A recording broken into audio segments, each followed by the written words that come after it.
my message? I am audible to everyone. Okay, thank you, Saiba. It's confirmed. Okay.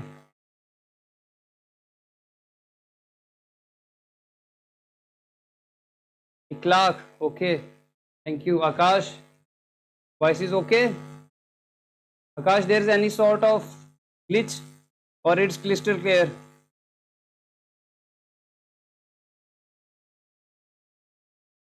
It's clear na, Akash? Voice is clear?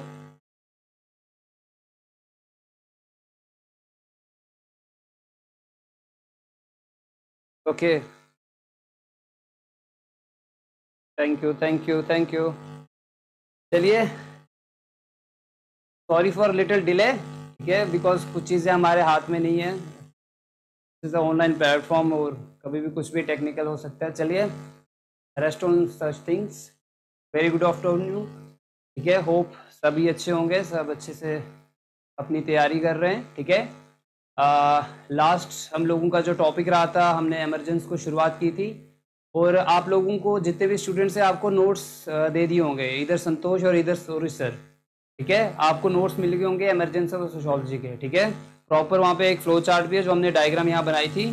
ठीक है, और साथ में जो भी कमर्शियल रेवोल्यूशन एंड के साथ में जो scientific revolution, industrial revolution, French revolution था, ठीक है, पूरा वहाँ पे बताया गया है. ठीक है, तो हर चीज़ का डिस्कशन होगा क्लास में. आपको वर्किंग नोट्स भी होंगे और आपको उसके साथ साथ आपको उसके नोट्स भी मिलते जाएंगे. ठीक है, लास्ट टाइम मैंने आप लोगों को बोला था एनसीईआरटी को ले आएगा. होप आप लोगों ने बात मानी होगी और सब ने 11th और 12th की. ठीक है, डन.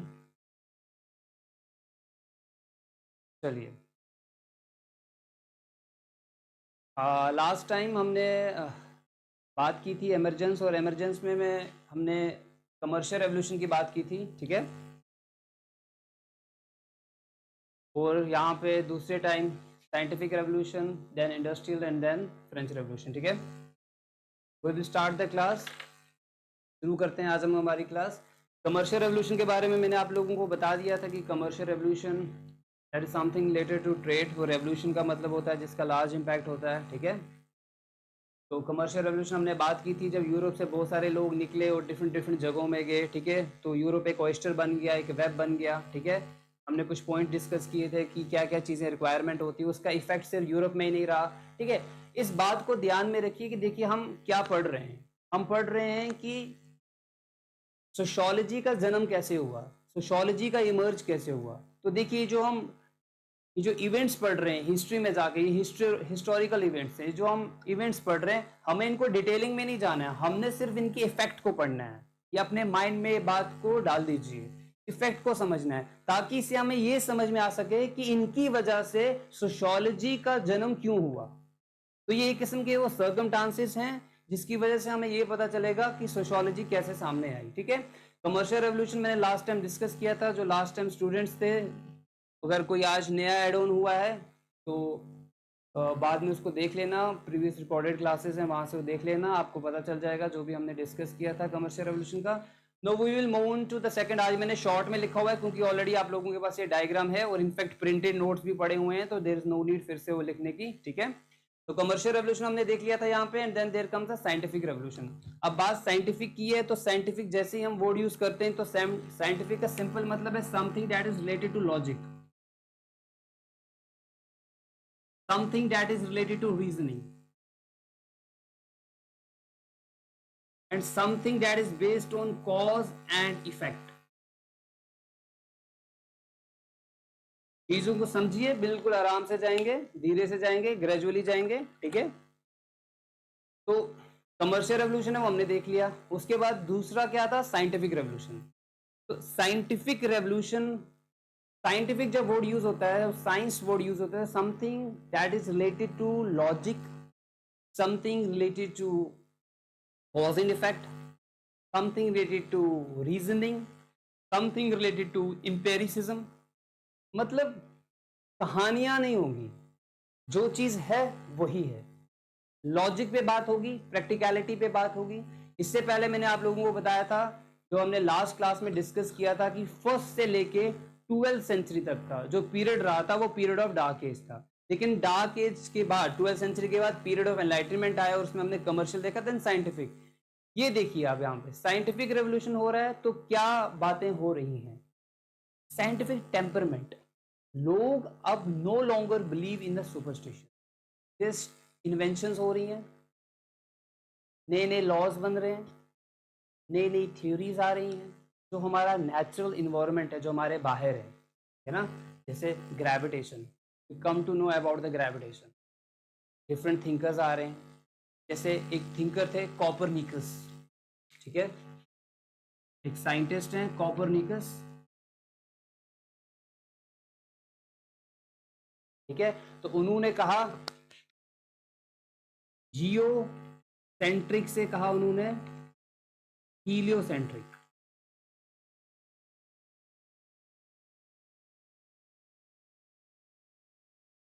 जियो मीन्स अर्थ। पहले ये माना जाता था, जो फर्स्ट पार्ट भी है बाइबल का उसमें ये भी लिखा गया था कि जो जियो है, अर्थ जो है वो सेंटर है सोलर सिस्टम का, और सन नहीं है सेंटर सोलर सिस्टम। तो ये पहली बार ये बात कॉपरनिकस ने हमें बताई, और आज जाके ये प्रूव भी हुई है कि sun is the centre of the solar system, और जितने भी प्लैनेट्स हैं, ठीक है, जितने भी रेस्ट ऑफ द ऑब्जेक्ट्स हैं और हेवनली बॉडीज हैं, वो इसके इर्द गिर्द घूम रही हैं। तो अब देखिए सोसाइटी में एक चेंज आ रहा है, एक आइडियोलॉजिकल चेंज आ रहा है। तो हमारे इर्द गिर्द की जो चीजें, अगर हवाएं चल रही हैं तो क्यों चल रही हैं? आज लोग, आप जब ज्योग्राफी पढ़ते होंगे तो आप लोगों को बताया जाता होगा प्रेशर सिस्टम, विंड सिस्टम, आप लोग पढ़ते होंगे, वेस्टर्लीज आती हैं, ईस्टर्लीज आती हैं, ठीक है। तो ये सारी चीजें डिस्कस होने लगी। यही टाइम है जब फिजिक्स, जब केमिस्ट्री, जब बायोलॉजी, ऐसे सब्जेक्ट्स उभरने लगे, एस्ट्रोनॉमी, ऐसे सब्जेक्ट्स की शुरुआत हुई। तो इससे हमें ये पता चल रहा है कि लोगों में एक टेम्परमेंट डेवलप हो रहा है कि कुछ भी ऐसे नहीं होता, किसी भी चीज के पीछे कोई रीजन होता है, उस रीजन को ढूंढने के पीछे। तो साइंस का नाम ही है, साइंस को अगर आप देखोगे, साइंस का दूसरा नाम ही it's all about inquiry, curiosity है कि ये क्यों हो रहा है, ये कैसे हो रहा है। इसलिए साइंस जो है ना, science is based on the principle of cause and effect. Every time science जिस भी चीज को बताएगी उसके पीछे एक कॉज जरूर होगा और उसका इफेक्ट होगा। तो यही है साइंटिफिक रेवोल्यूशन, जब डिफरेंट इन्वेंशंस हो रही हैं,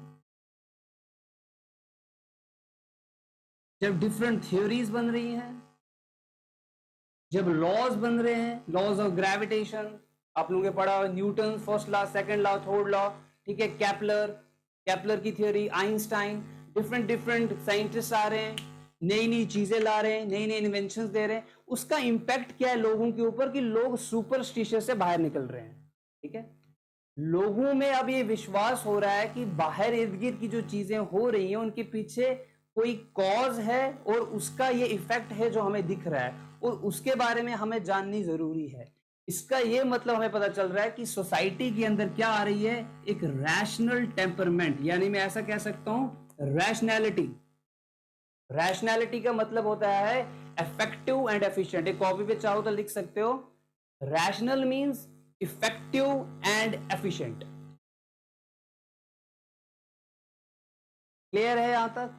अब देखिए साइंटिफिक रेवोल्यूशन हो रहा है तो लोगों के माइंड के ऊपर असर हो रहा है, क्योंकि नई नई चीजें आ रही हैं सोसाइटी के अंदर, नई नई चीजों के बारे में पता चल रहा है। आपको पता है गैलीलियो जैसा थिंकर, जिसने पहले सोलर सिस्टम के बारे में, सन के बारे, अर्थ के बारे में कहा था कि अर्थ ओवल शेप्ड है, उसको मारा पीटा गया। There are number of scientist around the world जिनको मारा पीटा गया, लेकिन उन्होंने एक चेंज लाया, इनिशिएशन कर दिया, क्योंकि एनलाइटमेंट कह रहा है ना, एक नया चेंज आया जिसने एकदम सुपरस्टिशियस के अगेंस्ट में चले गए, और लोगों के अंदर धीरे धीरे धीरे एक साइंटिफिक टेम्परमेंट की शुरुआत हुई।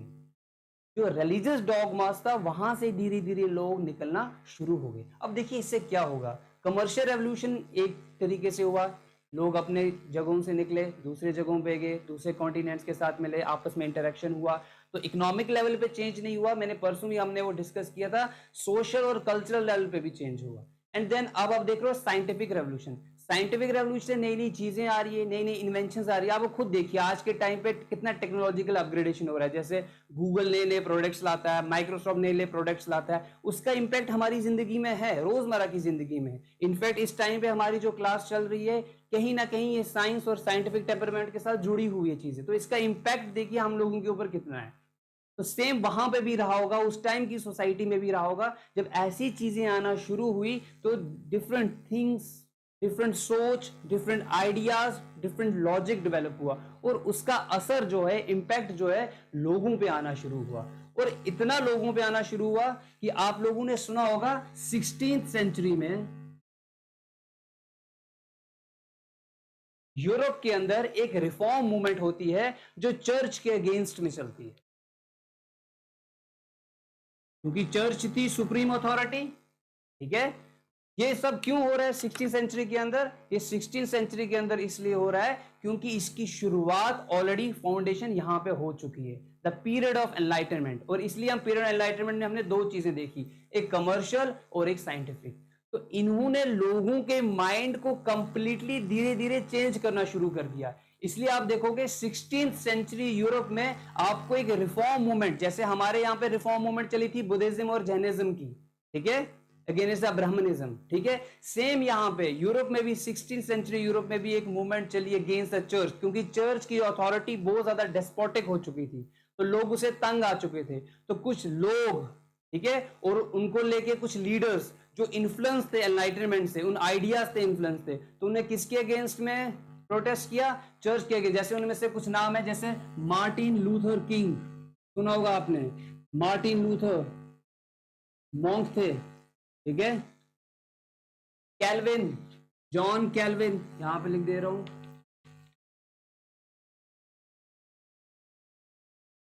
मार्टिन लूथर किंग, ठीक है, जॉन कैल्विन,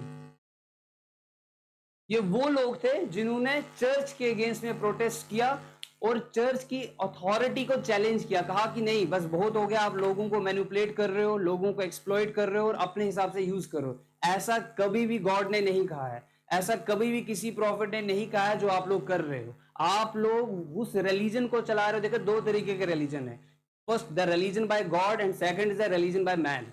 तो बोल रहे जो आप उस रिलीजन को हमें फॉलो करवा रहे हो जो आप लोगों ने अपने लिए बनाया हुआ है, अपने कंफर्ट के लिए बनाया हुआ है। तो इस सब की शुरुआत जो है, नी जो है, वो कहां पे हुई? वो कमर्शियल रेवोल्यूशन और साइंटिफिक। इसलिए मैंने एक वर्ड भी लिखा था लास्ट टाइम, अगर आप अपनी उस फ्लो चार्ट को देखोगे जो हमने लास्ट टाइम बनाया हुआ था, मैंने यहां पे एक वर्ड ऐड किया था, मैंने लिखा था मॉडर्निटी। मॉडर्न, मॉडर्न की स्पेलिंग जो है, और आगे ITY लगा दीजिए, तो मॉडर्निटी। मॉडर्निटी का मतलब ही होता है, ये लिख दीजिए कॉपी पे, मॉडर्निटी का क्या मतलब होता है? Modernity means new thinking. What modernity means? Modernity means new thinking, something different from traditional. तो मॉडर्निटी का क्या मतलब होता है? समथिंग न्यू, ऐसा कुछ जो पहले ना हुआ हो। याद रखिएगा, या मॉडर्नाइजेशन बाद में हम डिस्कस भी करेंगे आगे जाके पेपर में, मॉडर्नाइजेशन, वेस्टर्नाइजेशन, इंडियनाइजेशन, ट्रेडिशनलाइजेशन, सब आइजेशन, सोशियोलॉजी सारे आइजेशन और इज्म को पढ़ता है, ठीक है। तो बट अभी के लिए मॉडर्निटी, एनलाइटनमेंट से क्या आई? मॉडर्निटी आई। मॉडर्निटी का क्या मतलब है? एक new thinking, something different from traditional. इसको कॉपी में लिख लीजिए, बहुत ही अच्छी और इंपॉर्टेंट लाइन है। मॉडर्निटी मींस न्यू थिंकिंग, और कॉमा करके लिख दीजिए समथिंग डिफरेंट फ्रॉम ट्रेडिशनल, ठीक है, ओके। अब देखिए, इसलिए मैंने आपको यहां पे, याद है मैंने यहां पे F लिखवाया था और यहां पे भी F लिखवाया था, दोनों जगहों पे F लिखवाया था। इस F का मतलब है फाउंडेशनल। ये क्या थे? ये फाउंडेशनल कॉजेज हैं सोशियोलॉजी के इमरजेंस के पीछे के, क्या हैं ये? फाउंडेशनल, जड़, बेसिक, फंडामेंटल। एफ पर फाउंडेशनल भी लिख सकते हो, एफ पर फंडामेंटल भी लिख सकते हो, और यू कैन इवन से द बेसिक, सिनोनियम इसका बेसिक। ये बेसिक रीजंस हैं, बेसिक कॉजेज हैं, जहां से शुरुआत हुई सोसाइटी की, जो नींव रखी है, जो चेंज आया है सोसाइटी में, वो कहां से आया हुआ है? वो यहां से। तो ये बेसिक रीजंस है। याद रखिए, मैं जानबूझ के बार बार वर्ड बेसिक यूज कर रहा हूं, क्योंकि यहीं से यूपीएससी क्वेश्चन पूछती है।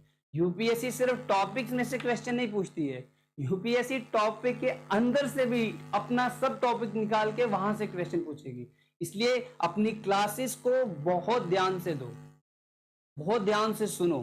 खैर आपके पास एक एडवांटेज है, आप बार बार इसको सुन सकते हो, ठीक है, देख भी सकते हो, बट अटेंटिव रहो लाइव क्लास में, क्वेश्चन होता है, क्वेरी होता है, तुरंत मुझे पूछ लेना। क्यों? क्योंकि अगर आप अपनी क्लासेस अटेंटिव दोगे ना, आई अश्योर यू, आपका आराम से यू कैन डील, आराम से आप एवरी क्वेश्चन के साथ डील कर सकते हो। क्योंकि जो क्लास में चीजें होती है वो कभी भूलती नहीं है, ये बात याद रखना। क्लास वाली बातें जो डिस्कस हुई होती हैं, आपने कोई क्वेश्चन किया होता है, वो कभी नहीं भूलता है, ठीक है? तो be attentive in the class. तो यहां पे बात हो गई, तो इन दोनों ने मिलकर आपस में क्या किया, एक नई सोच लेके आगे सोसाइटी, मॉडर्निटी, न्यू थिंकिंग, लोगों के अंदर एक नई सोच। तो इन्होंने क्या कर दिया, एक बेस सेट कर दी। जैसे प्लंथ होता है ना, जब हम घर बनाते हैं, फाउंडेशन घर का, उसके बाद फिर घर बनता है सारा, ठीक है?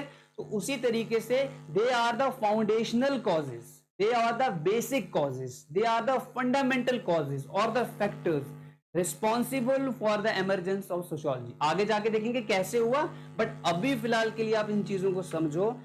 हमें ये देखना है कि इनका इंपैक्ट क्या था। चाहे वो देखिए, एक साइड से वो कमर्शियल रेवोल्यूशन हो जो हमने देखा था, और एक साइड से रहा साइंटिफिक रेवोल्यूशन। अब एक देखिए, साइंटिफिक रेवोल्यूशन ने नई इन्वेंशंस लाई, नई थियोरीज लाई, नए लॉज लाए, न्यू आइडियाज लाया, नेचुरल इन्वायरमेंट को देखने का अलग अलग चीजें, जो भी हमारे इर्द गिर्द हो रहा है उसको कहा कि इसको एक्सप्लेन किया जा सकता है, इसको समझा जा सकता है। हर चीजें जो हमारे इर्द गिर्द हो रही हैं, ह्यूमन बॉडी की बात हुई, सर्कुलेशन ऑफ ब्लड की, जब बायोलॉजी की आया, सर्कुलेशन ऑफ ब्लड की बात हुई, हार्ट की बात हुई, किडनीज की बात हुई, तो लगा कि नहीं, जो कुछ है ऐसे नहीं है, हर चीज के पीछे एक रीजन है, एक एक्सप्लेनेशन है, एक प्रिंसिपल है जो हम समझ सकते हैं, जो हम थ्योरीज और लॉज को बना के समझ सकते हैं। तो एक रैशनल टेम्परमेंट लोगों के अंदर जब डेवलप हुआ, अब देखिए कमर्शियल रेवोल्यूशन में ऑलरेडी हमारा कॉन्टेक्ट विद द वर्ल्ड हो चुका था। हम लोग जाते थे दुनिया भर में, मैंने कहा था आपको कि यूरोप एक वेब बन गया था, उसने स्पाइडर की तरह एक वेब बना दिया था अपना। और at the same time scientific revolution है, न्यू न्यू इन्वेंशन आती है। अब आप खुद मुझे बताइए, क्या ये यहीं तक लिमिटेड रहेगा? अगर यहाँ पे कोई नई इन्वेंशन आती है, नई बात आती है, नया आइडिया आता है, नया लॉ आता है, तो because of commercial revolution already शुरू हो चुका है, लोग एक जगह से बैठते हैं तो दूसरी जगह चले जाते हैं। तो वो सिर्फ एक इंसान नहीं जाता है, इंसान अपने साथ उस कल्चर को भी लेके जाता है, इंसान अपने साथ उस आइडिया को भी लेके जाता है, जो वो दूसरी सोसाइटी में जाके, जैसे मैंने परसों एक वर्ड बताया था आप लोगों को, वो रिमेंबर करना, वो ऐसे टर्मिनोलॉजीज, ऐसे वर्ड्स को यूज करना है। मैंने कहा था एक्लचरेशन। एक्लचरेशन का क्या मतलब है? गिव एंड टेक प्रोसेस, कि कुछ देना और कुछ लेना। तो देखिए, चाहे वो कमर्शियल रेवोल्यूशन हो या चाहे वो साइंटिफिक रेवोल्यूशन हो, दोनों का बहुत बड़ा इंपैक्ट सोसाइटी के ऊपर है। और एट द सेम टाइम, यानी याद रखो, पॉइंट ऑफ इनिशिएशन सिर्फ उस जगह पे नहीं जहां पे हुआ, उन जगहों पे भी होगा जहां पे इन सोसाइटीज का कॉन्टेक्ट है, यानी कि पॉइंट ऑफ डेस्टिनेशन। तो पॉइंट ऑफ इनिशिएशन का भी इंपैक्ट है, पॉइंट ऑफ डेस्टिनेशन का भी इंपैक्ट है। अल्टीमेटली आई कैन से, मैं ऐसा कह सकता हूं कि चाहे वो सोशल लेवल हो, चाहे वो इकोनॉमिक लेवल हो, चाहे वो पॉलिटिकल लेवल हो, या चाहे वो इंटेलेक्चुअल लेवल हो या साइकोलॉजिकल लेवल हो, हर लेवल पे चेंज आ रहा है because of the renaissance, because of the enlightenment, क्योंकि इसका इंपैक्ट आपको हर जगह दिख रहा है। क्लियर? प्लीज इन बातों को अच्छे से याद रखिए। वर्ल्ड हिस्ट्री में बातें यूज होंगी, हिस्ट्री में बात यूज होगी, तो वहां पे जाके कनेक्ट करिएगा, तो यू विल, इसको काफी मजा आएगा आप लोगों को फिर आगे जाके जब चीजें कनेक्ट होगी। देन यहां तक तो हमने ये देखा कि फाउंडेशन इन लोगों ने ऑलरेडी सेट कर दी है, कमर्शियल रेवोल्यूशन ने और साइंटिफिक रेवोल्यूशन। देन यहाँ पे तो ये हमारे बेसिक रीजन थे, फाउंडेशनल रीजन। देन यहाँ पे मैंने लिखा हुआ है इंडस्ट्रियल रेवोल्यूशन, देन सेकंड मैंने यहाँ पे लिखा हुआ है फ्रेंच रेवोल्यूशन। यहां तक किसी को कोई भी problem, he or she can ask me question, मैंने लास्ट टाइम भी कहा था, ask me 1000 times, ask me 100 times, it's your choice, I am there। यहां तक किसी को कोई प्रॉब्लम, कोई इशू? ओके सब, आगे चलो।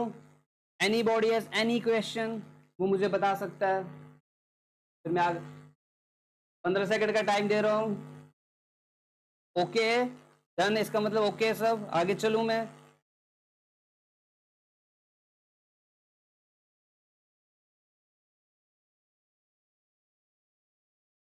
एनी क्वेश्चन है? जब तक मैं बोर्ड रब कर रहा हूं बता सकते हो।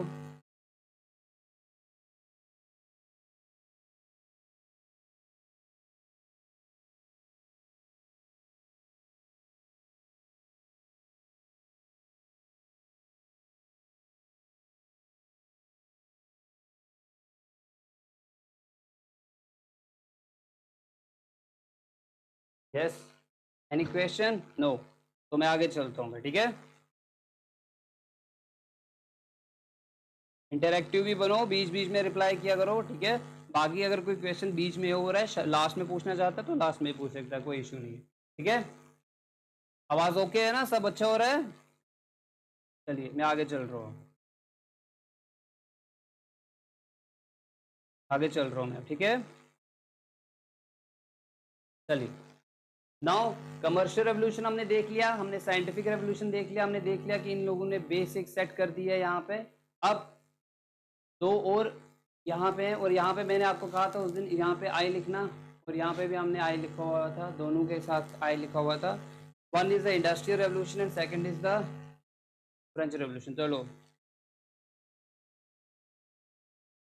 चलिए, अब मुझे बताइए इंडस्ट्रियल रेवोल्यूशन सबसे पहले कहाँ पे शुरू हुआ? कौन सी कंट्री थी जहां पे इंडस्ट्रियल रेवोल्यूशन शुरू हुआ? जल्दी जल्दी फटाफट आंसर कीजिए, शाबाश।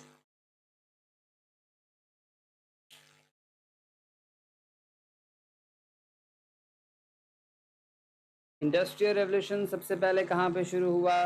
Very good students, very good, जल्दी।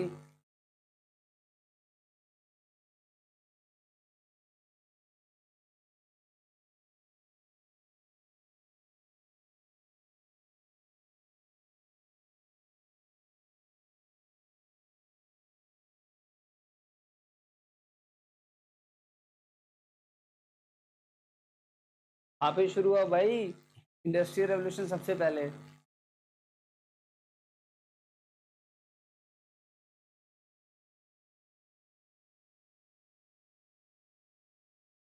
ओके आकाश, इंग्लैंड।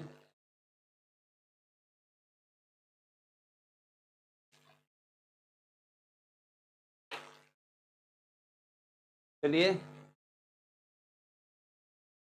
इंडस्ट्रियल रेवोल्यूशन की बात करते हैं। अब बात यहाँ पे फिर रेवोल्यूशन है, रेवोल्यूशन हमने ऑलरेडी डिस्कस किया क्या होता है। बात यहाँ पे इंडस्ट्रीज, वर्ड यूज हुआ है इंडस्ट्रीज, नीचे का वर्ड जो था वो यूज था कमर्शियल, और यहाँ पे जो वर्ड यूज हुआ है वो आई हुआ है, आई मीन्स इंडस्ट्रीज। अब इंडस्ट्री का क्या मतलब है, इंडस्ट्रीज क्या है, और इंडस्ट्रियल रेवोल्यूशन थोड़ा सा इसके बारे में जान लेते हैं। बाकी हमारे लिए सिर्फ इतना इंपॉर्टेंट है कि इसका इम्पैक्ट क्या था।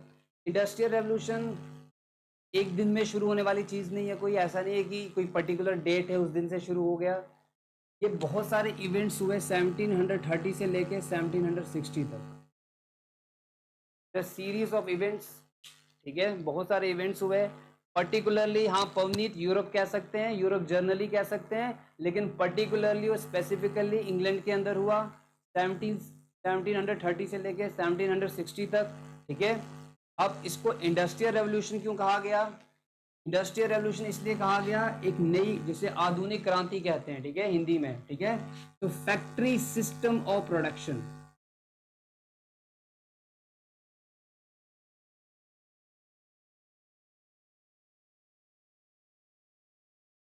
तो फैक्ट्री सिस्टम ऑफ प्रोडक्शन का मतलब है लार्ज स्केल प्रोडक्शन।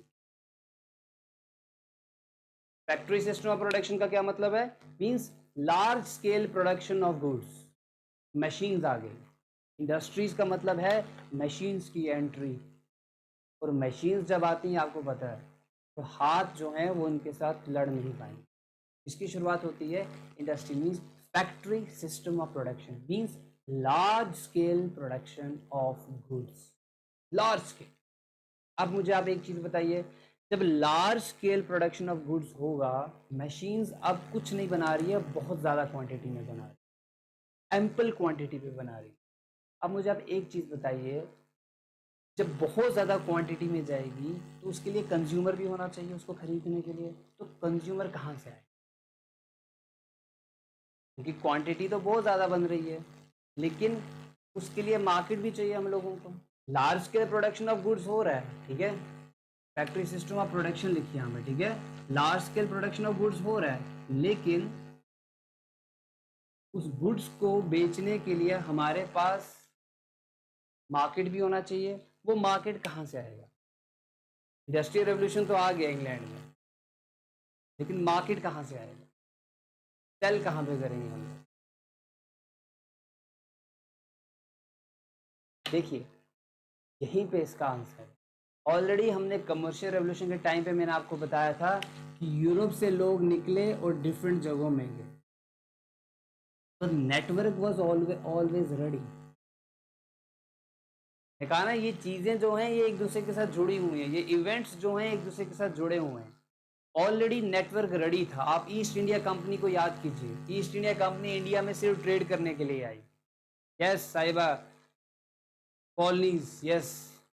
तो ईस्ट इंडिया कंपनी इंडिया में क्या करने आई?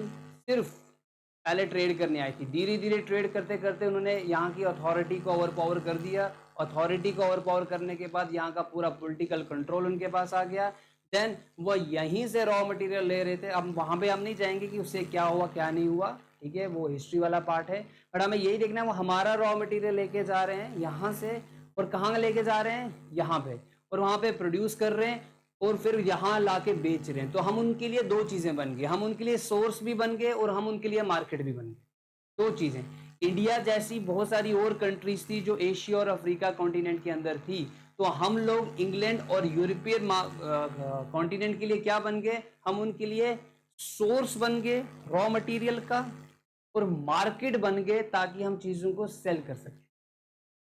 तो नेटवर्क वाज ऑलवेज रेडी। ऐसा नहीं था कि इंडस्ट्रियल रेवोल्यूशन के बाद ये एस्टैब्लिश किया गया। ऑलरेडी हमने कमर्शियल रेवोल्यूशन में देखा कि दुनिया में लोग जो है यूरोप से निकल के डिफरेंट डिफरेंट कॉन्टिनेंट्स में गए, और उसमें ईस्ट इंडिया कंपनी भी आती है, फ्रांस की भी आती है, आपको पता ही होगा, डच आया था, फ्रेंच आया था यहाँ पे। वो सारे यहाँ पे अपनी कंपनीज ट्रेड करने के लिए, बाद में जाके उन्होंने यहाँ का सारा पॉलिटिकल कंट्रोल ले लिया और यहाँ के रॉ मटेरियल्स को यूज करने लगे। अब देखिए फैक्ट्री सिस्टम ऑफ प्रोडक्शन हो रहा है, large scale production of goods हो रहा है, फैक्ट्रीज बन गई हैं इंग्लैंड के अंदर। आप खुद सोचिए, जब फैक्ट्रीज बनेंगी तो एक नया दौर, एक नई शुरुआत। तो क्या होगा? लोग निकलेंगे तो रूरल एरिया से, और कहाँ की ओर जाएंगे? लोग जाएंगे अर्बन एरिया की ओर। अब चेंज देखिए कैसे आ रहा है सोसाइटी के अंदर। तो this is called as rural urban migration.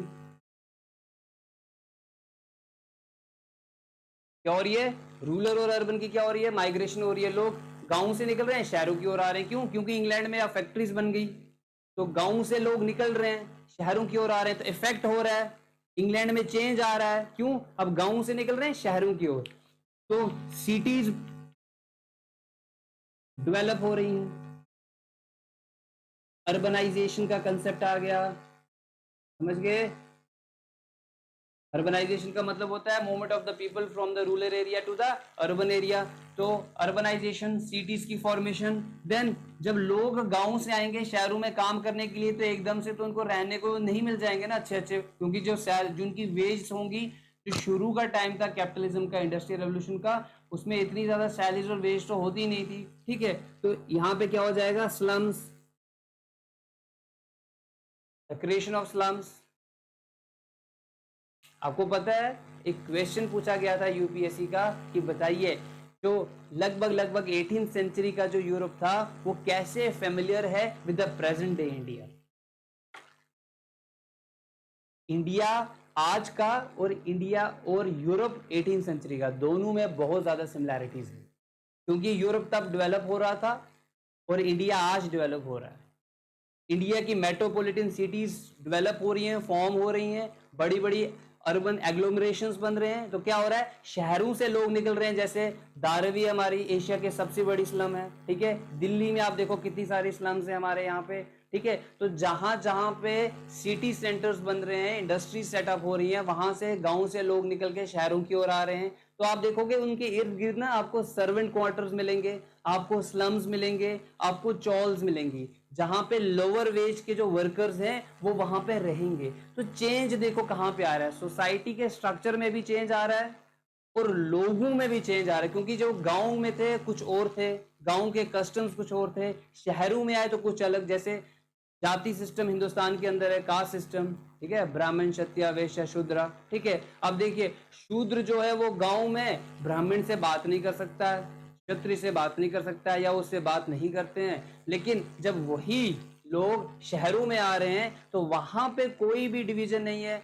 चाहे शूद्र हो चाहे ब्राह्मण हो, सब एक ही जगह पे बैठ के एक ही वर्क प्लेस पे एक ही मशीन पे काम कर रहे हैं, तो वहां पे अनटचेबिलिटी की बात ही नहीं है, ना कोई कर सकता। अगर कोई करेगा तो उसको बोलेंगे भाई चलिए बाहर निकलिए, आप अपना काम कीजिए, हमें तो यहाँ पे काम करना है, हमें कस्टम ट्रेडिशंस को तो फॉलो यहाँ पे करना नहीं है। तो आप देख रहे चेंज कैसे कैसे आ रही है चीजों में। सिर्फ चेंज यहाँ नहीं आ रहा है, इंग्लैंड में नहीं आ रहा है, ये बात मैं बार बार बोलूंगा। चेंज आपको हर जगह पे मिलेगा। इंग्लैंड का जहां जहां कनेक्शन होगा उन सारी जगहों में, हम पर्टिकुलरली वर्ड यूज करेंगे कॉलोनीज, इंग्लैंड पे असर नहीं होगा, सिर्फ इंग्लैंड का असर जहां जहां पे है उन हर जगहों पे असर होगा। और ultimately what we have to see the change in the society. Change कहां पे आ रहा है? चेंज सोसाइटी में हो रहा है। फिर वही वाली बात जो हमने कमर्शियल रेवोल्यूशन में देखी थी कि स्टार्ट तो हुई है, इंडस्ट्रियल रेवोल्यूशन को एक और नाम दिया जाता है, this is also called as the economic revolution. इसे क्या कहा जाता है? इसे इकोनॉमिक रेवोल्यूशन कहा जाता है। क्यों? क्योंकि इकोनॉमी से लिंक्ड है। ठीक है, तो अब देखिए शुरुआत इसकी इकोनॉमी से हुई है, बट धीरे धीरे इसका इंपैक्ट कहां कहां पे हो रहा है। अब देखिए गांव में जो लोग होंगे वो अपनी फैमिलीज के साथ रहते थे, अब इंडस्ट्री शहरों में बन गई तो उन्होंने अपने माँ बाप को वहीं पे छोड़ा, वहां से उठे तो शहरों की ओर प्लाइन कर दिया, तो धीरे धीरे फैमिलीज जो हैं वो टूटने लगी, जॉइंट से न्यूक्लियर बनने लगी। शहरों में आए तो नए कस्टम्स एंड ट्रेडिशंस को फॉलो करने लगे, गांव के कस्टम एंड ट्रेडिशंस को भूल गए। तो अब देखिए चेंज जो है वो वेरियस लेवल पे आ रहा है। There are number of the change जो हो रही है, चाहे वो सोशल हो, कल्चरल हो, इकोनॉमिक हो, पॉलिटिकल हो, रिलीजियस हो, एवरी एस्पेक्ट जो है, जिस तरीके से हम लोग गांव में पूजा करते हैं, ठीक है, वो चीज वो रिचुअल्स जैसे फॉलो करते हैं, उस फेथ को फॉलो करते हैं, शहरों के अंदर वो चीजें कम दिख रही हैं, या शहरों के अंदर वो चीजें ज्यादा कमर्शियल आपको दिखेंगी, या उस तरीके से हम फॉलो नहीं करेंगे जिस तरीके से हम फॉलो करते हैं, ठीक है, गांव के अंदर। तो चेंज जो है वो बहुत आ रहा है। सेम चेंज आपको इंग्लैंड के अंदर भी मिल रहा है। क्यों?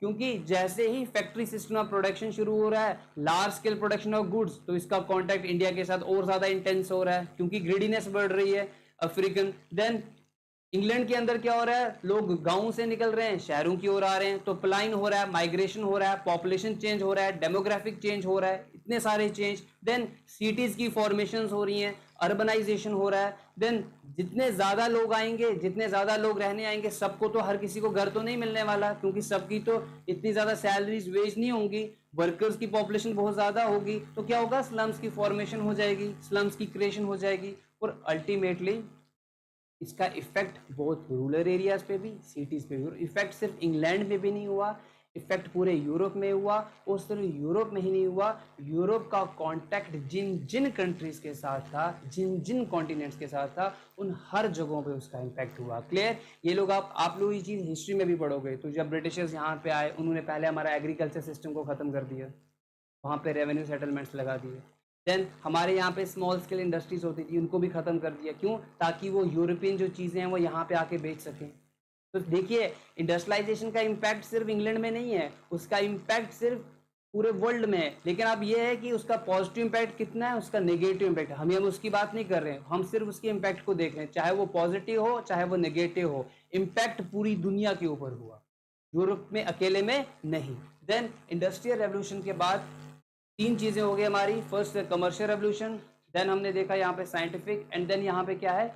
Industrial revolution. इंडस्ट्रियल रेवोल्यूशन के बाद चौथे नंबर की चीज जो है वो है फ्रेंच रेवोल्यूशन। फ्रांस एक और यूरोपियन कंट्री, आप लोग ने पॉलिटी की क्लास में पढ़ा होगा ये चीज़ कि जो फ्रेंच रेवोल्यूशन से कुछ चीज़ें हमें मिली हैं, लिबर्टी, इक्वालिटी एंड फ्रेटर्निटी। ठीक है, ये चीज़ आप लोग जब अपने शुरू के पॉलिटी की क्लास पढ़ते होंगे तब भी आप इन वर्ड्स को देखते होंगे कि लिबर्टी है, इक्वालिटी है और फ्रेटर्निटी है। ठीक है, थोड़ा बहुत हमें डिटेल में जाना पड़ेगा समझने के लिए। मैंने आपको परसों भी बोला कि हमें सारी चीज़ें लिखनी नहीं है क्लास के अंदर, बट मुझे आप लोगों को समझाने के लिए सारी चीज़ें बतानी पड़ेंगी। ठीक है, तो फ्रेंच रेवोल्यूशन के बारे में थोड़ा सा समझ लेते हैं। फ्रेंच सोसाइटी जो थी वहां पे था फ्यूडलिज्म। कोई बता सकता है फ्यूडलिज्म क्या होता है? जब तक मैं रब कर रहा हूं मुझे आंसर बता दीजिए। कोई बता सकता है कि फ्यूडलिज्म क्या होता है?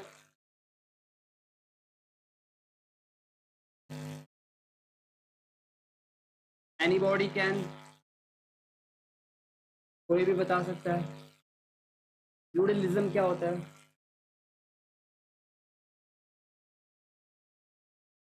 शाबाश।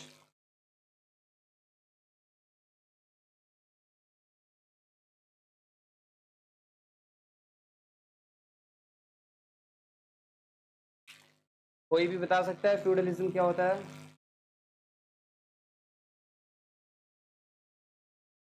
किसी को नहीं पता?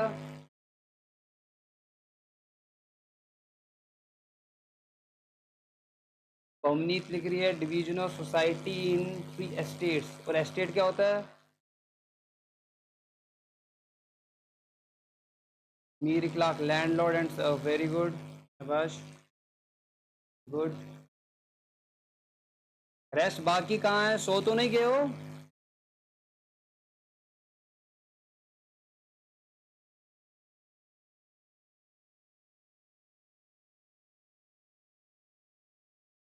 चलिए सर्व की बात हो रही है, लैंडलॉर्ड की बात हो रही है, गुड शाबाश। Means into 3 categories, okay. अब देखिए फ्यूडलिज्म का मतलब होता है जहां पे जो डिवीजन हो सोसाइटी का वो लैंड के बेस पे हो। सिंपल याद रखो। और लैंड के लिए वर्ड जो यूज किया जाता है उसे किया जाता है एस्टेट। क्या कहा जाता है? एस्टेट। ध्यान है यहाँ पे। तो division of society on the basis of land. और फ्यूडलिज्म कहाँ पे था? फ्यूडलिज्म था फ्रांस में। ऐसे तो बहुत सारी और जगह मिडिवल यूरोप में पूरा फ्यूडलिज्म सोसाइटी थी, बट पर्टिकुलरली हम यहाँ पे फ्रेंच रेवोल्यूशन की बात करें क्योंकि उसकी वजह से सोशोलॉजी लिंक है। ठीक है, तो सोसाइटी का क्या है? Society is divided on the basis of land. Society में डिवीजन है, डिफरेंट डिफरेंट ग्रुप्स हैं। इसके बेस पे बेस है उसका लैंड। तो थोड़ा सा याद रखिए। और एस्टेट क्या होता है? डिवीजन की बात हो रही है, ठीक है। तो वहां पे ना 3 ग्रुप थे फ्रांस की सोसाइटी में। फर्स्ट ग्रुप जिसको फर्स्ट एस्टेट भी कहता था, याद रख लीजिए, सिंपल मतलब फर्स्ट ग्रुप भी लिख सकते हो। देन उसके बाद सेकंड ग्रुप, देन उसके बाद थर्ड ग्रुप। ध्यान है यहाँ पे। तो 3 ग्रुप थे, फर्स्ट सेकेंड एंड थर्ड। ध्यान है यहाँ पे। पहला ग्रुप जो था, कोई बता सकता है पहला ग्रुप किसका था? शाबाश अगर वर्ल्ड हिस्ट्री पढ़ी हो। इखलाक पहला ग्रुप।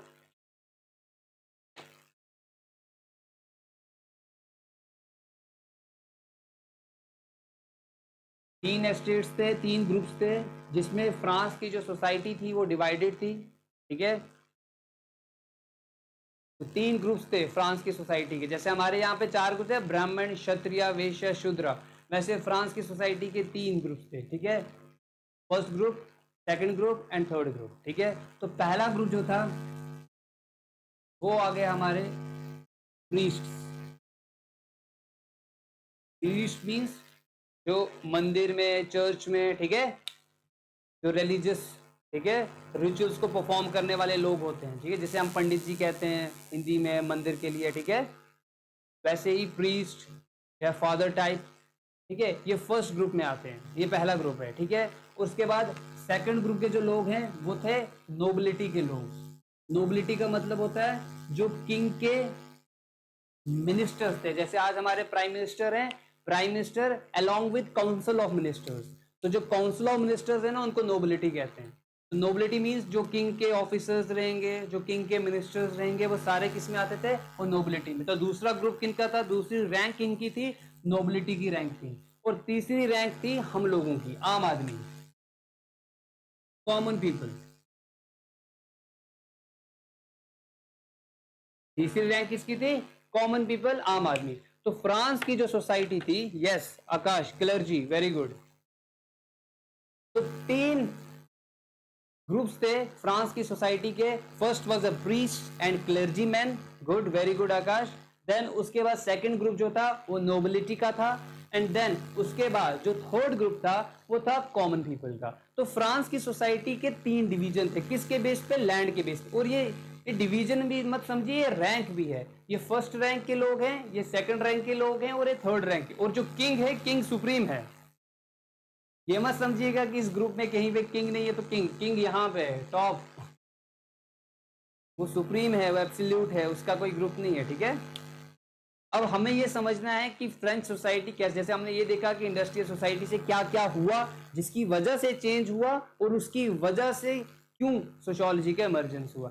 सेम हमें यहाँ पे ये समझना है कि फ्रेंच की सोसाइटी में ऐसा क्या हुआ। तो हमने देखा फ्रांस की सोसाइटी में फ्यूडलिज्म था। हमने ये देखा कि फ्यूडलिज्म क्या होता है, जहाँ पे डिवीजन हो सोसाइटी का on the basis of land. Then हमने ये देखा कि 3 डिवीजन थे सोसाइटी में, 3 ग्रुप्स बने हुए थे, 3 रैंक्स थे, first group, second group and third group. इसको एस्टेट भी आप कह सकते हो, first estate, second estate and third estate. And then first estate clergy man, पादरी लोग, प्रीस्ट लोग ये थे। सेकंड किंग के नोबिलिटी के लोग थे। एंड तीसरे थे कॉमन इंसान, हम लोग, आम आदमी, कॉमन मासेस, कॉमन पीपल। ठीक है, अब फ्रांस या फ्रेंच रेवोल्यूशन हुआ क्यों? अभी तक हम देख रहे थे industrial revolution, commercial revolution, scientific revolution. अब एक कंट्री के नाम से रेवोल्यूशन है, फ्रेंच रेवोल्यूशन। और फ्रेंच रेवोल्यूशन हुआ क्यों, उसके पीछे का रीजन, ये डिवीजन ही आपको अभी पता चल जाएगा थोड़ी देर में। इसके पीछे का डिवीजन, पीछे के रीजन जो है डिवीजन का, वो यही है, ये रीजन है। अब आप देखिए इसके पीछे कुछ रीजन। सबसे पहले इसका इकोनॉमिक रीजन क्या था, क्यों फ्रेंच रेवोल्यूशन हुई, ये आप सिर्फ समझिए, हमें लिखना नहीं है एग्जाम में, आपके समझने के लिए। ठीक है, वहां पे सीधे शॉर्ट में लिखना है। जो नोट्स में आपको, सारे नोट्स आपको या तो मिल गए होंगे या तो क्लास के बाद मिल जाएंगे। ठीक है, सबसे पहला इकोनॉमिक रीजन क्या था? इकोनॉमिक रीजन ये था कि ये जो पहले 2 ग्रुप हैं, फर्स्ट ग्रुप और सेकेंड ग्रुप, ये फ्रांस की सोसाइटी का 20% है। कितना है फ्रांस की सोसाइटी का? 20%। लेकिन इन लोगों के पास फ्रांस की 80% वेल्थ है। ध्यान से सुनिएगा, जो फर्स्ट ग्रुप और सेकंड ग्रुप है, ये फ्रांस की पूरी पॉपुलेशन को अगर हम देखें उसका 20% है अप्रोक्सीमेटली, लेकिन इनके पास 80% of the land and wealth है। फ्रांस का 80% लैंड और 80% वेल्थ किन लोगों के पास है? फ्रांस की 20% पॉपुलेशन, और वो कौन है? First group and second group. और रेस्ट कितना हो गया? जो थर्ड ग्रुप है। तो जाहिर सी बात है ये 80% पॉपुलेशन हो गई हमारी। तो जो 80% पॉपुलेशन है, जो इतनी बड़ी पॉपुलेशन है, कॉमन मासेस की पॉपुलेशन है, इनके पास सिर्फ approximately 20% of the land and wealth. तो यहीं से आपको एक पता चल जाएगी, एक बहुत बड़ी इकोनॉमिक इनइक्वालिटी है जो आपको यहां पे नजर आएगी, बहुत बड़ी इकोनॉमिक इनइक्वालिटी, कि 20% पॉपुलेशन के पास 80% वेल्थ और 80% पॉपुलेशन के पास सिर्फ 20% वेल्थ। तो पहली ग्रैंड इकोनॉमिक इनइक्वालिटी यहां पे समझ में आ रही है। और उसके बाद जो इस 80% पॉपुलेशन के पास, ये पहला रीजन था इनइक्वालिटी जो थी। ठीक है, ये first reason. Second reason, economy की बात कर रहा हूं, इकोनॉमी में दूसरा, जो ये 20% वेल्थ जो है, 80% पॉपुलेशन के पास जो 20% वेल्थ है, इस पे भी उनको टैक्स देना पड़ता था, रेवेन्यू, रेंट। जैसे इंडिया में आपको पता है ना, हैवी हैवी टैक्सेस लगते थे, 50%, 60%, 80%। ठीक है, सेम यहां पे भी हैवी टैक्सेस। एक तो बेचारों के पास सिर्फ 20% वेल्थ थी, उस 20% को भी बेचारों को टैक्स देना पड़ता था, रेवेन्यू। तो इकोनॉमिकली उन लोगों को काफी ज्यादा, वो लोग डाउन ट्रोडन थे, काफी ज्यादा नीचे थे। तो पहला रीजन क्या बन गया? Economic reason. जाहिर सी बात है उन लोगों में गुस्सा रहा होगा। दूसरा रीजन है पॉलिटिकल। ठीक है,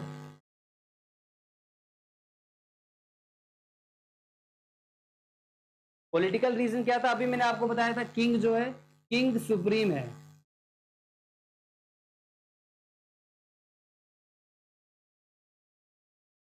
देखो आज आपको पता है ना, एग्जीक्यूटिव होता है, लेजिस्लेटिव होता है और जुडिशरी होती है।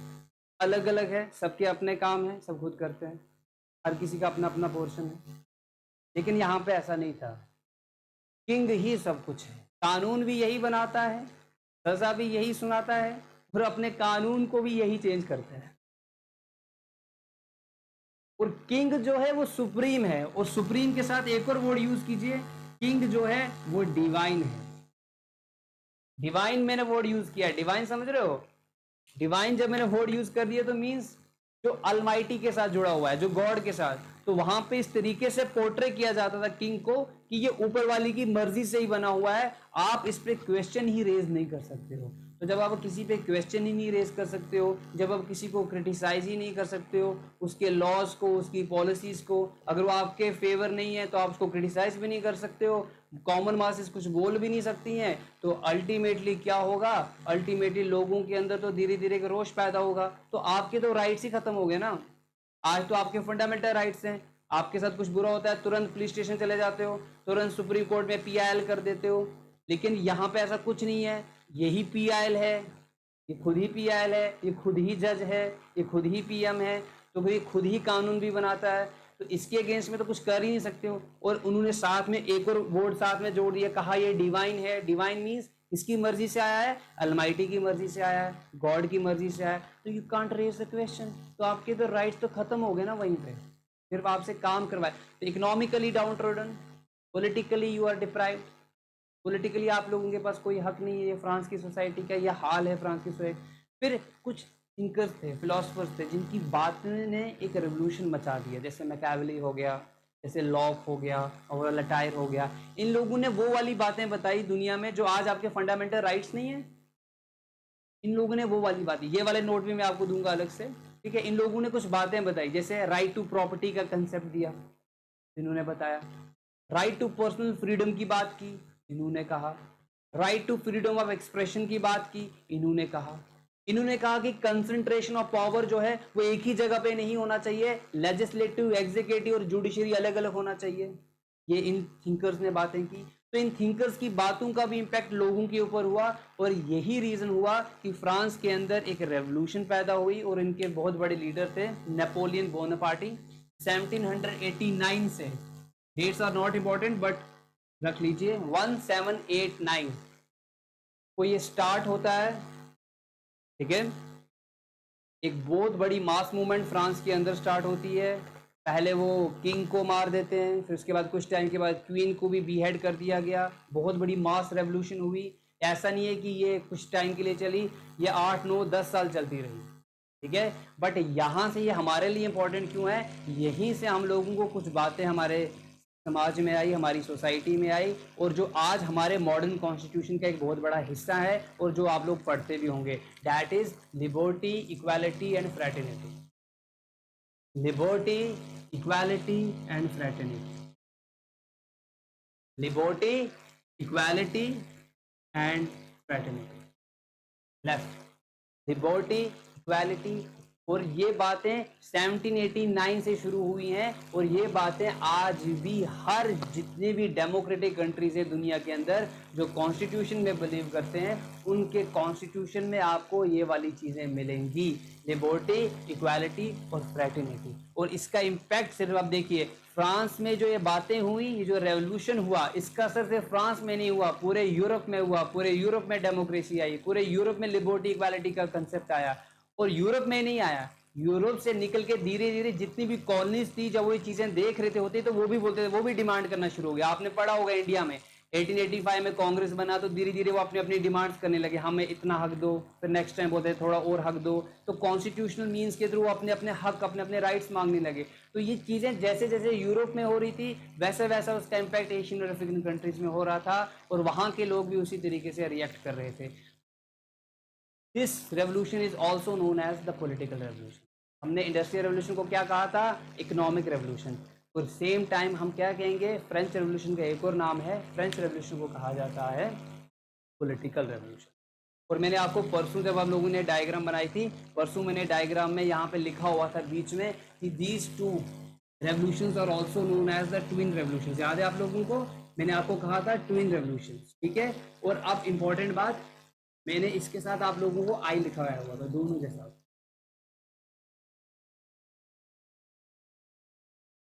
ठीक है।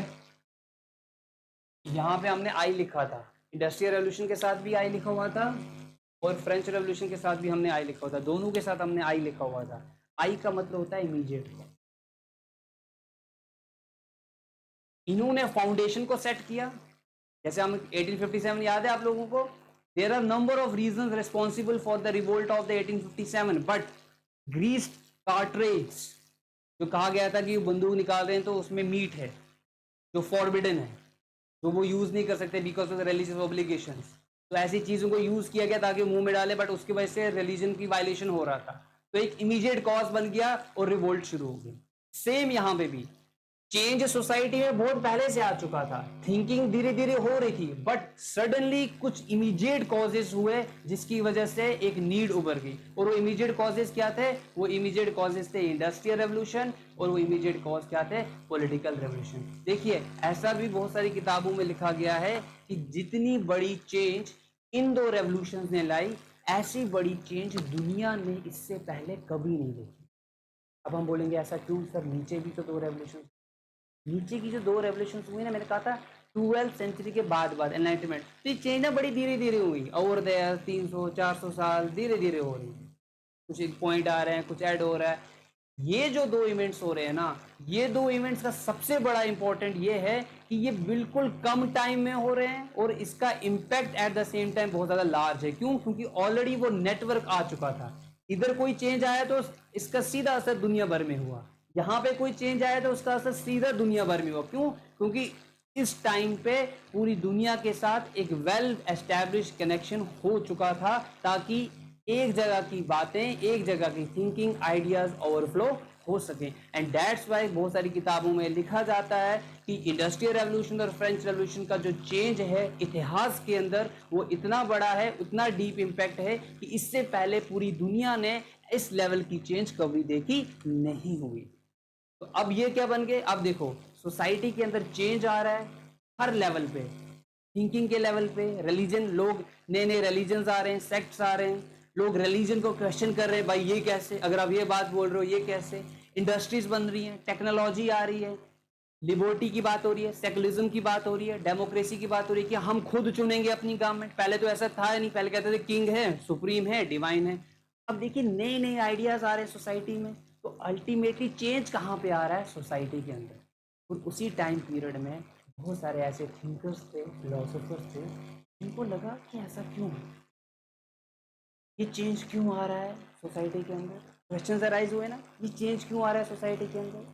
अच्छा, अगर ये चेंज हो रहा है तो अब सोसाइटी कहाँ की ओर जाएगी, आगे कहाँ डेस्टिनेशन है सोसाइटी का। सोसाइटी के अंदर जो प्रॉब्लम्स आ रही हैं, ये जो केओस आ रहा है, वायलेंस हो रहा है, ब्लड शेड हो रहा है, इसको खत्म कैसे किया जाए।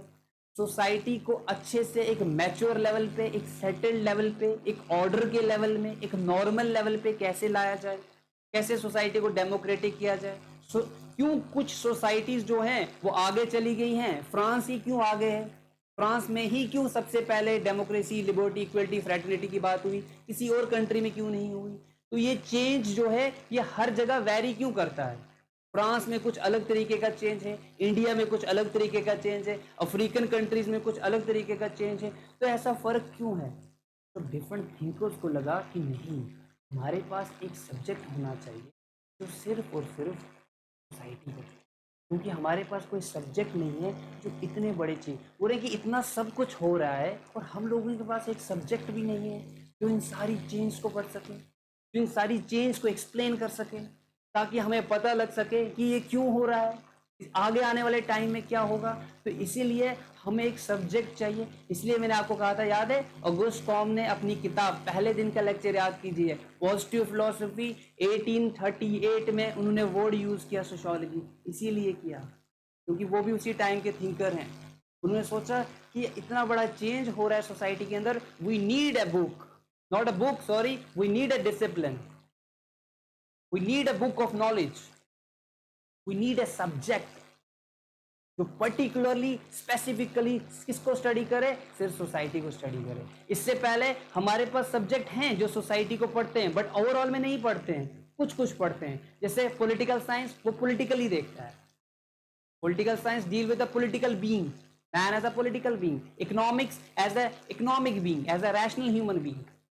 वी हैव द एंथ्रोपोलॉजी जो मैन को, पास्ट को पढ़ता है।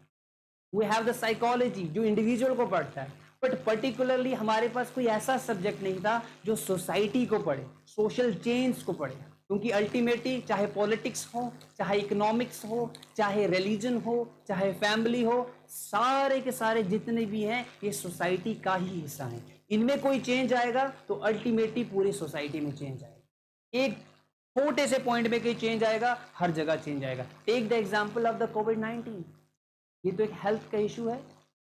Because of the health issue ये लिमिटेड नहीं रहा हेल्थ इशू में। आप देखिए इसका इंपैक्ट कहाँ कहाँ पे, इसका असर कहाँ कहाँ पे?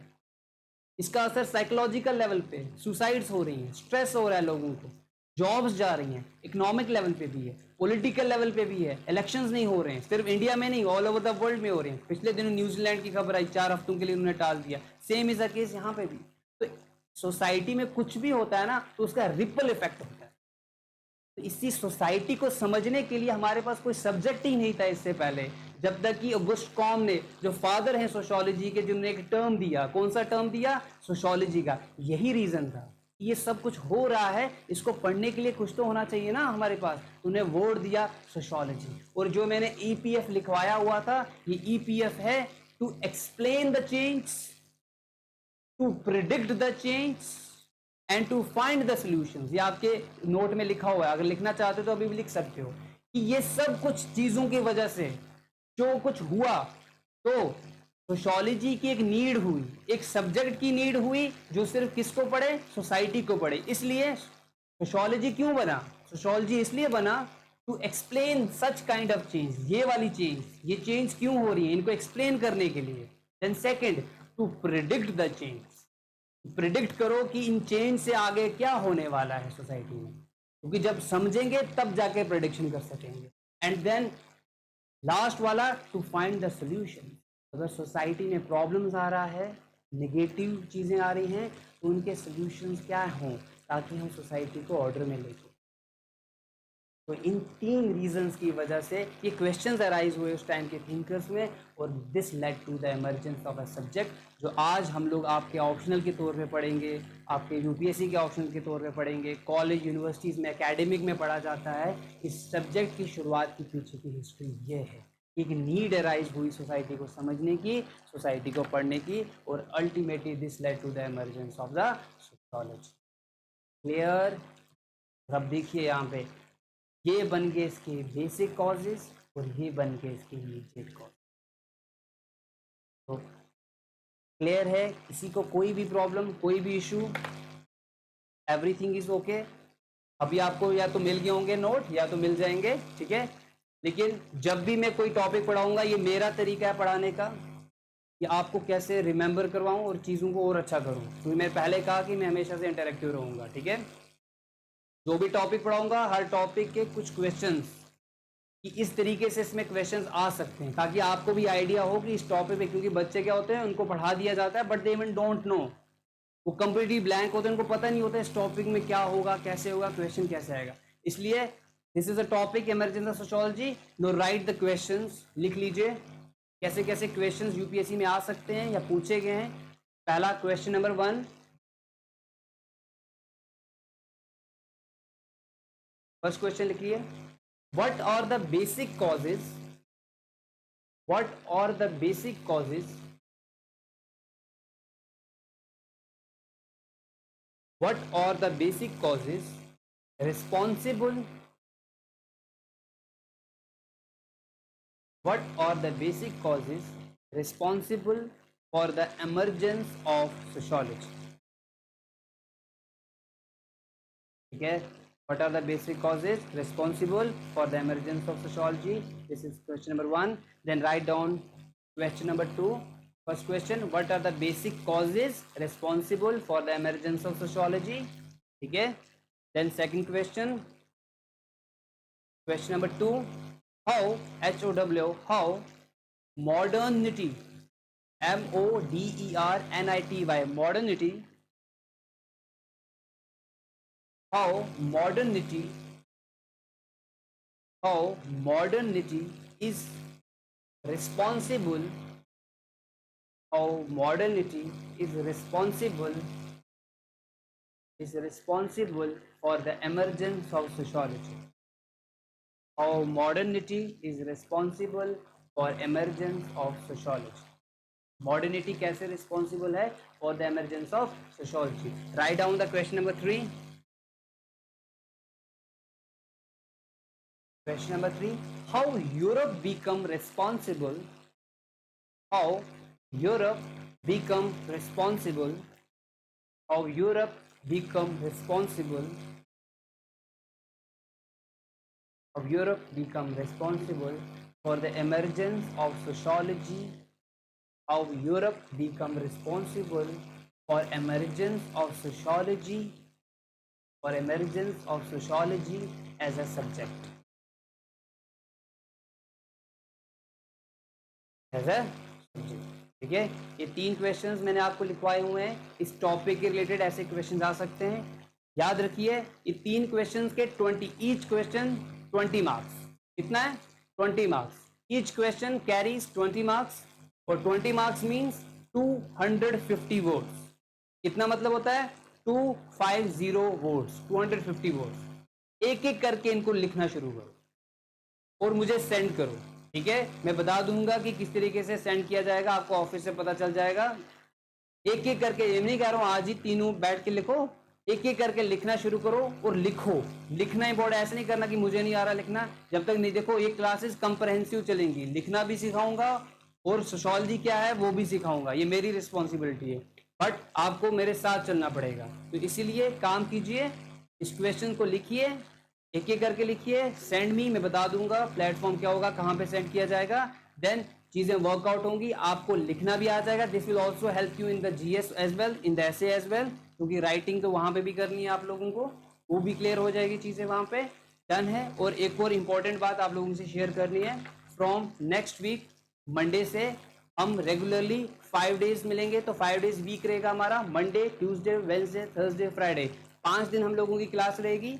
सैटरडे संडे ऑफ रहेगा, तब आप लोग अपनी चीज़ों को अच्छे से रिवाइज करेंगे और मंडे से हम फिर लोग मिलेंगे। ठीक है, तो 5 डेज ए वीक आगे से क्लासेस रहेगी। बी अटेंटिव और कोशिश किया करो लाइव क्लासेस में रहा करो। दो देयर इज अ प्रिविलेज कि आप लोग रिकॉर्डेड भी सुन सकते हो, बट कोशिश किया करो हमेशा कि लाइव रहा करो। ठीक है, किसी को कोई प्रॉब्लम, कोई query, any sort of problem you can ask me, any sort of problem, any query you can ask me. कोई भी क्वेरी है, कोई भी प्रॉब्लम है, you can ask me. Done. और इम्पॉर्टेंट बात, मंडे से I am requesting you all the people, मैंने कहा था कैसे उठाना है, कौन से टॉपिक्स उठाने हैं, दिस वाज जस्ट, मुझे चाहता था आपको एक इंट्रो हो जाए कि सोशियोलॉजी जो आप पढ़ रहे हो है क्या और बना कैसे, ये आपको क्लियर है। नेक्स्ट हमारे थिंकर्स, सबसे पहले मैं थिंकर्स उठाता हूँ। जो नेक्स्ट टॉपिक हमारा होगा थिंकर्स, और ये मैं रिक्वेस्ट कर रहा हूँ कि थिंकर्स की क्लास को कभी भी मिस मत कीजिए। मैं पूरा फोकस थिंकर्स पे रखता हूँ, आने वाले दिन थिंकर्स पे होंगे। मैं 20 to 25 डेज आपके थिंकर्स पे लेता हूँ, आराम से पढ़ाऊंगा उसको। इसलिए थिंकर्स की क्लास को मिस मत कीजिएगा। मैं पहले दिन भी आपको वर्कशॉप में बोला था, याद है? First class, very first class, मैंने कहा था thinkers is the heart and soul of sociology. Thinkers समझ में आ गए? मैं आपको कह रहा हूँ ना, वो आपको जीएस में हेल्प करेंगे, वो आपको ऐसे में हेल्प करेंगे, आप ब्रॉड हो जाएंगे, आपकी राइटिंग बहुत अच्छी हो जाएगी।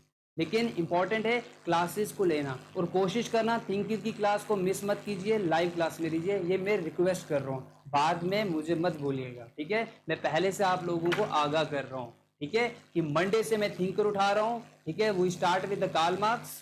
पहले हम थोड़ा एक इंट्रो देखेंगे, फंक्शनलिस्ट क्या होते हैं, ये क्या होते हैं, then we start the intro of Karl Marx, then चीज़ें धीरे धीरे जाएंगी। तो मैं थिंकर्स के लिए के साइड के मूव हो रहा हूँ मंडे से, तो प्लीज़ अपनी क्लास को मिस मत कीजिएगा, रिकॉर्डेड कोशिश कीजिएगा लाइव के लिए, ठीक है?